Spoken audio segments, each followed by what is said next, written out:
Hi viewers, again welcome to Vanaja's Food Hub and all-in-one. ఒక్కసారి egg curry ఇలా చేసి చూడండి ఎంత బాగుంటుందో.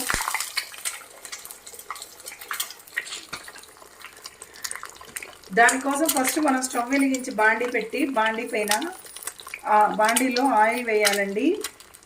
వేసి నేను 4 eggs తీసుకుంటున్నాను. ఆ 4 eggs ఇట్లా పగలగొట్టి ఎగ్స్ క్రాక్ చేసి అందులో వేయాలండి. అవి మంచిగా వేగనివ్వాలి.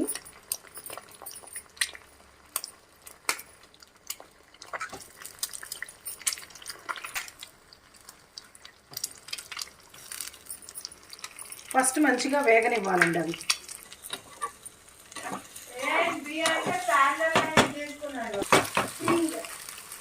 మంచిగా ఫ్రై అయిందండి. దీన్ని వేరే ప్లేట్లోకి తీసుకుని సపరేట్గా పక్కకు పెట్టుకోవాలి.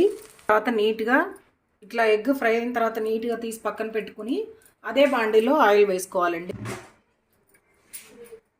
1.5 టేబుల్ స్పూన్ ఆయిల్ వేసుకున్నాం కదండి. అదే బాండీలో పోపు దినుసులు వేసుకోవాలండి. పోపు వేగిపోయినాక పచ్చిమిర్చి ఆనియన్స్ వేసానండి. మంచిగా ఇవి వేగనివ్వాలి. ఇవి వేగుతున్నప్పుడే ఒక 1 స్పూను 1/2 టేబుల్ స్పూను అల్లం వెల్లుల్లి పేస్ట్ యాడ్ చేస్తాము.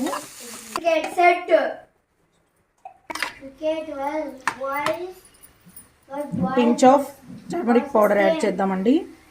ఇవి ఫ్రై అవ్వడానికి సాల్ట్ కూడా యాడ్ చేద్దాం.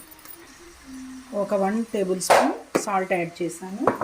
ఒక చిటికెడు పసుపు. ఎందుకనంటే నేను తగ్గించాను. అల్లం వెల్లుల్లి పేస్ట్లో నేను పసుపు వేసి గ్రైండ్ చేసుకుంటానండి. అందుకని ఆయిల్లో ఆ పసుపు ఇది ఎంత ఎక్కువ అయిపోతుందని ఒక పించ్ ఆఫ్ టర్మరిక్ పౌడర్ మాత్రమే యాడ్ చేశాను. మంచిగా వేగనివ్వాలి.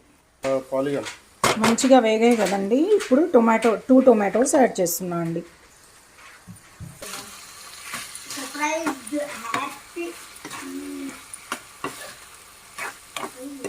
ఒక 1/2 గ్లాస్ వాటర్ యాడ్ చేసి బాగా దగ్గరగా కుక్ అవ్వనివ్వాలండి మంచిగా.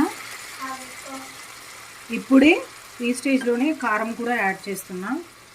మనం ఈ ఫ్రై చేసుకుని పక్కన పెట్టుకున్న ఎగ్ కూడా యాడ్ చేసి జస్ట్ ఒక 5 మినిట్స్ గరం మసాలా కూడా యాడ్ చేస్తానండి. ఇది ఒకసారి మనం కలిపెట్టుకుందాము. ఇలా కలిపెట్టుకుని ఆ ఎగ్లోకి సాల్ట్ కారము ఇదంతా వెళ్ళాలి కదండి మసాలా.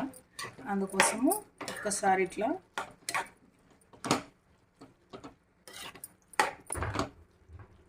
ఒక 1/2 table spoon garam masala add చేశానండి.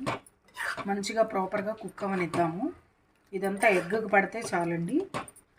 ఆఫ్ చేసుకోవచ్చు మనం స్టవ్. మంచి కుక్ అయిపోయిందండి ప్రాపర్గా. ఇంకా మనం ఆఫ్ చేసుకోవచ్చు స్టవ్. అందుకే కొత్తిమీర కొంచెం సన్నగా తరిగి అందులో యాడ్ చేస్తున్నాను. అయిపోయి జొన్న రొట్టెలోకైనా చాలా బాగుంటుందండి. మా ఆడపడుచు ఎక్కువగా చేస్తూ ఉంటుంది. మా పిల్లలు అందరూ ఇష్టంగా తింటారు. అందుకే నేను కూడా ట్రై చేశానండి. ఈ ఎగ్ టొమాటో కర్రీ ఈ విధంగా మీరు కూడా మీ ఇంట్లో ప్రిపేర్ చేయండి. మీ వాళ్ళకి పెట్టండి. నచ్చితే ఈ వంట కనుక మీకు నచ్చితే ఈ రెసిపీ లైక్ చేయండి, షేర్ చేయండి. నా ఛానల్ని సబ్స్క్రైబ్ చేసుకోండి. Thank you so much.